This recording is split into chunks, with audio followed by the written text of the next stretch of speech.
అందరికి నమస్కారం. నా పేరు నాగేంద్ర. మీరు చూస్తున్నారు నా యూట్యూబ్ ఛానల్ నాగేంద్ర సొల్యూషన్స్. ఈ వీడియోలో నేను term insurance terms and conditions గురించి ఎక్స్ప్లెయిన్ చేస్తాను. ఫస్ట్ ఇక్కడ టర్మ్ ఇన్సూరెన్స్ లో టర్మ్ అంటే ఒక పీరియడ్ ఆఫ్ టైం అనే అర్థం. టర్మ్ ఇన్సూరెన్స్ అంటే ఆ పీరియడ్ ఆఫ్ టైం కి ఇన్సూరెన్స్ తీసుకుంటున్నామని అర్థం. మన ఇన్కమ్ మీద ఎవరైనా డిపెండెన్స్ ఉంటే టర్మ్ ఇన్సూరెన్స్ కావాలి. ఎగ్జాంపుల్, మన అమ్మ నాన్న కావచ్చు, మన భార్య పిల్లలు కావచ్చు, మన అన్నదమ్ములు కావచ్చు, ఎవరైనా. ఇంకొకటి, మనం ఏమైనా లోన్స్ తీసుకొని ఉంటే ఇన్ కేస్ బై మిస్టేక్ గా అన్ఎక్స్పెక్టెడ్ జరిగినప్పుడు లోన్ రికవరీ సడన్ గా అంత అమౌంట్ లోన్ రీపేమెంట్ చేయాలంటే ఆల్రెడీ ఇన్కమ్ ఎర్న్ చేస్తున్నాం, మనకు అన్ఎక్స్పెక్టెడ్ జరిగింది, ఇన్కమ్ అన్నది లేదు. అలాంటి టైంలో లోన్ రీపేమెంట్ అన్నది చాలా కష్టం. ఆ సిచ్యువేషన్స్ లో ఈ ఇన్సూరెన్స్ అమౌంట్ రావడంతో ఆ ఫుల్ అమౌంట్ రీపే చేయగలం అనమాట. ఇంకోటి, పీస్ ఆఫ్ మైండ్ కోసం టర్మ్ ఇన్సూరెన్స్ తీసుకుంటారు. ఎగ్జాంపుల్ ఏంటంటే, బై మిస్టేక్ గా ఇప్పుడు నాకేమన్నా అయితే నా ఫ్యామిలీ పరిస్థితి ఏంటి అనే ఆలోచన ఉన్న వాళ్ళు అట్లీస్ట్ ఇన్సూరెన్స్ అమౌంట్ వస్తుంది అన్న ధీమా, అంటే ఫైనాన్షియల్ గా అన్న నా ఫ్యామిలీ ఇబ్బంది పడరు, నేను లేనప్పుడు నా ఫ్యామిలీ ఫైనాన్షియల్ గా ఇబ్బంది పడదు అన్న ఒక ధైర్యం కోసం టర్మ్ ఇన్సూరెన్స్ తీసుకుంటారు. ఇప్పుడు టర్మ్ ఇన్సూరెన్స్ ఎవరికి వద్దు అంటే, మీ పైన డిపెండెంట్స్ ఎవరు లేరు. ఎగ్జాంపుల్, మీ ఇన్కమ్ మీద ఎవరు ఆధారపడి లేరు. లైక్ మీరు అనాథ అయి ఉండొచ్చు, లేదా మీ అమ్మ నాన్న లేరు, మీకు మ్యారేజ్ కానీ అవ్వలేదు. ఈ సిచ్యువేషన్స్ లో మీకు టర్మ్ ఇన్సూరెన్స్ అవసరం లేదు. ఇంకొకటి, మీరు ఆల్రెడీ రిటైర్డ్ అయ్యారు అనుకోండి, అంటే ముసలి వాళ్ళు అయిపోయినారు, అంటే మీ పిల్లలు ఆల్రెడీ ఎర్నింగ్ స్టేజ్ లో ఉంటారు, కాబట్టి మీకు టర్మ్ ఇన్సూరెన్స్ అవసరం లేదనమాట. ఇంకొకటి, మీకు ఎటువంటి లోన్స్ అలాంటివి ఏం లేవు, సో మీకు టర్మ్ ఇన్సూరెన్స్ నీడ్ అనేది అంత లేదు అని అర్థం. టర్మ్ ఇన్సూరెన్స్ ఏ ఏజ్ వరకు తీసుకోవచ్చు? టర్మ్ ఇన్సూరెన్స్ మామూలుగా 100 years వరకు తీసుకోవచ్చు, కానీ average life span 75 to 80 years ఉంది. బాయ్స్ కి అయితే 75 ఉంది, గర్ల్స్ కి అయితే 80 years ఉంది. సో మనం 80 years వరకు పాలసీ తీసుకోవడం వల్ల మాక్సిమం 80 years వరకు పాలసీ తీసుకోవడం సఫిషియంట్ అన్నమాట. టర్మ్ ఇన్సూరెన్స్ ని 60 years వరకు చాలు అని చెప్తారు, ఎందుకంటే 60లో మనం రిటైర్డ్ అయిపోతాం. సో ఆ ఏజ్ లో మన మీద ఎవరు డిపెండెన్స్ ఉండరు, కాబట్టి 60 వరకు ఎనఫ్ అని చెప్తారు. కానీ మెయిన్ థింగ్ ఇక్కడ 60 years వరకు ఒక 5 lakhs పే 60 years వరకు అయితే 5 lakhs పే చేస్తారు. 80 years వరకు అయితే మహా అయితే ఇంకొక 2 lakhs ఎక్స్ట్రా, అంటే 7 lakhs పే చేస్తారు. 60 years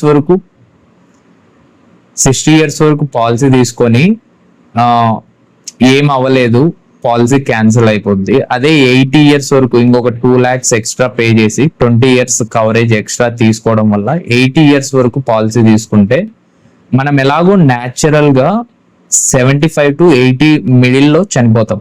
సో మన పిల్లలకి ఆ 1 crore అనేది సేవింగ్స్ లాగా యూజ్ అవుతుంది అనమాట. Term insurance A types of deaths ని కవర్ చేస్తుంది అంటే, term insurance all types of deaths ని కవర్ చేస్తుంది. అది యాక్సిడెంటల్ డెత్ అవ్వచ్చు, న్యాచురల్ డెత్ అవ్వచ్చు, ఈవెన్ సూసైడల్ డెత్ కూడా 1 year తర్వాత సూసైడ్ చేసుకున్నా కూడా క్లైమ్ అనేది యాక్సెప్ట్ చేస్తారు అనమాట. టర్మ్ ఇన్సూరెన్స్ లో వెయిటింగ్ పీరియడ్స్ అనేది ఉంటుంది. సింపుల్ గా ఏంటంటే, ఇక్కడ వెయిటింగ్ పీరియడ్ అంటే సింపుల్ గా యాక్సిడెంటల్ డెత్స్ అన్ని 24 hours తర్వాత నుంచి కవర్ అవుతాయి. న్యాచురల్ గా అంటే డిసీజ్ రావడం వల్ల కావచ్చు, ఏదన్నా జబ్బు వచ్చి చనిపోయినా కూడా, ఇన్ఫెక్షన్ వచ్చి చనిపోయినా కూడా, ఎటువంటి డెత్స్ అయినా 90 days తర్వాత నుండి కవర్ అవుతాయి. లాస్ట్ సూసైడల్ డెత్ అయితే 1 year తర్వాత సూసైడ్ చేసుకున్నా కూడా అది కూడా కవర్ అవుతుంది అనమాట. ఇంకొకటి లాస్ట్ థింగ్, టర్మినల్ ఇల్నెస్. ఇక్కడ టర్మినల్ ఇల్నెస్ అంటే ఏంటంటే, ఇద్దరు డాక్టర్స్ విత్ ఇన్ 6 months లో ఈ పర్సన్ చనిపోతారు అని సర్టిఫై గన చేస్తే 50% ఆఫ్ ద సమ్ అష్యూర్డ్, అంటే మీరు 1 crore పాలసీ తీసుకుంటే దాంట్లో 50% 50 lakhs మిమ్మల్ని మీ ట్రీట్మెంట్ కోసం కావచ్చు, మీ లాస్ట్ స్టేజ్ లో మీకు ఏమన్నా కోరికలు ఉంటే అవి తీర్చడం కోసం అనేసి 50% అమౌంట్ ఇన్స్టాంట్ గా రిలీజ్ చేస్తారు. దానికి 24 months అంటే 2 years తర్వాత నుంచి టర్మినల్ ఇల్నెస్ అనేది కవర్ అవుతుంది.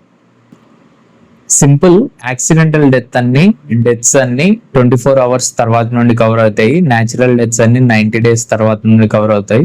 సూసైడల్ డెత్స్ అన్ని 1 year తర్వాత నుండి కవర్ అవుతాయి. టర్మినల్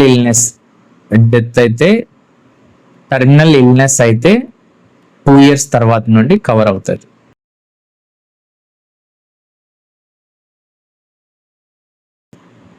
టర్మ్ ఇన్సూరెన్స్ లో 2 options ఉంటాయి. ఒకటి ఆర్ఓపి, ఎన్ఆర్ఓపి. ఒకటి ఆర్ఓపి, ఇంకోటి ఎన్ఆర్ఓపి. ఆర్ఓపి అంటే మనం తీసుకున్న టైం పీరియడ్ కంటే 1 day ఎక్స్ట్రా బ్రతికామనుకోండి, మనం కట్టిన అమౌంట్ ఏదైతే మనం కట్టామో ఆ అమౌంట్ వచ్చేస్తుంది, రిఫండ్ అవుతుంది. అదే ఎన్ఆర్ఓపి ప్లాన్ అయితే మనం తీసుకున్న టైం పీరియడ్ కంటే 1 day ఎక్స్ట్రా బ్రతికినా మనకి ఏం రాదు, పాలసీ క్యాన్సిల్ అయిపోతుంది, టర్మినేట్ అయిపోతుంది అనమాట. కానీ మెయిన్ డిఫరెన్స్ వచ్చేసి ఆర్ఓపిలో మీరు ఆన్ టైం పేమెంట్ చేయలేకపోయారంటే ప్రపోర్షనేట్ బెనిఫిట్ అనేది క్యారీ ఫార్వర్డ్ అవుతుంది. ఎగ్జాంపుల్, మీరు 10 years పేమెంట్ టర్మ్ పెట్టుకున్నారు, కానీ 3 years ఆన్ టైం పేమెంట్ చేశారు, 4th year మిస్ అయింది. అప్పుడు ఏమవుతుందంటే 3/10 into 1 crore అంటే 30 lakhs సమ్ అష్యూర్డ్ అనేది మీరు ఎన్ని ఇయర్స్ అయితే పాలసీ తీసుకుంటారో అన్ని ఇయర్స్ క్యారీ ఫార్వర్డ్ అవుతూనే ఉంటది. ప్లస్ ఎప్పుడైతే మీరు మిస్ చేశారో పేమెంట్, అప్పటి నుంచి మీకు 5 years టైం పీరియడ్ ఉంటుంది.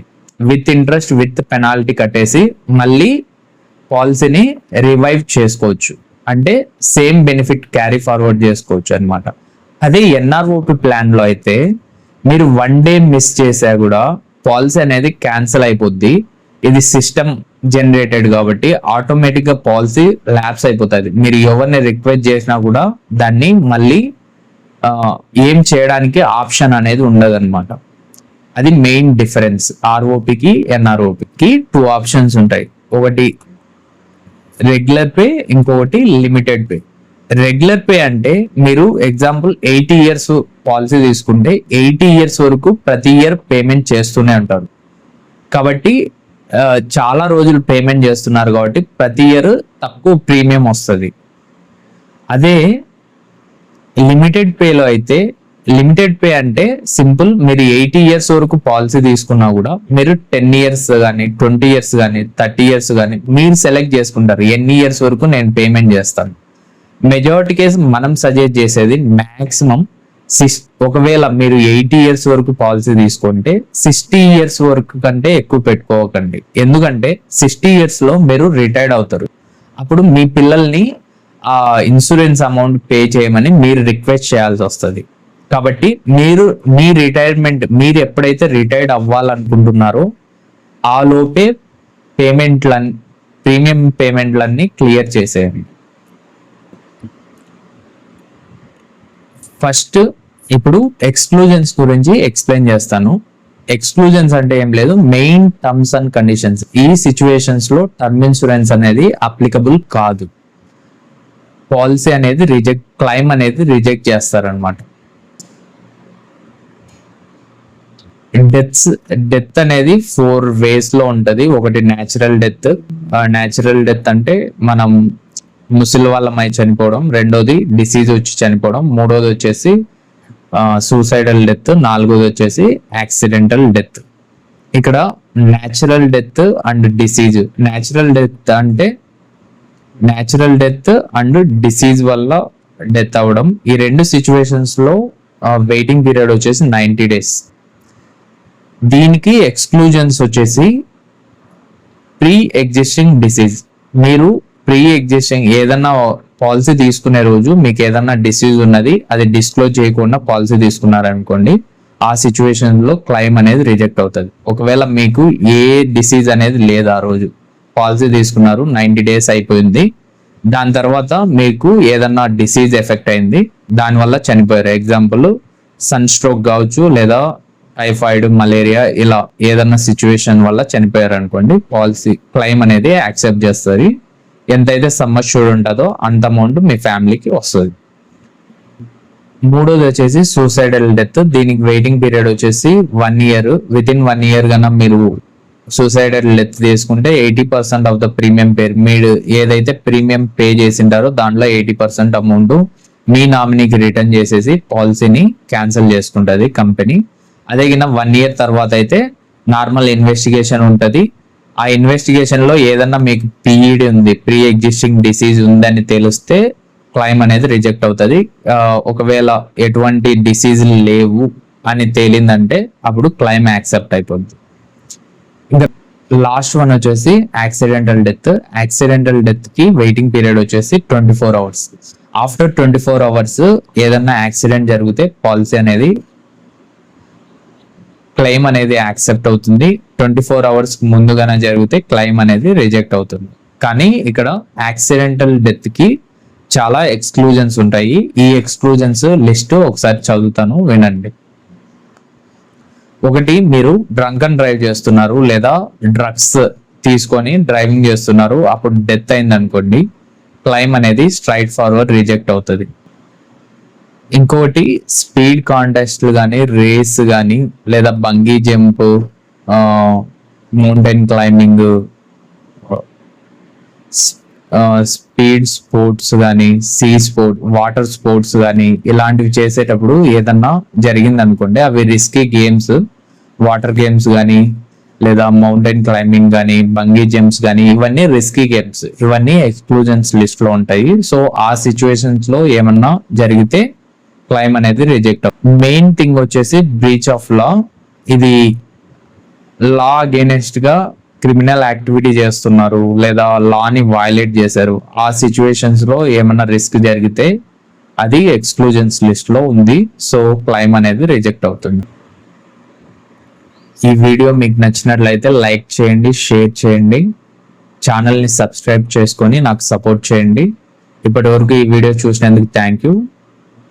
అండ్ ఇంకొక మంచి వీడియోతో మేము ముందుకు వస్తాను. జై హింద్, మీ నాగేంద్ర.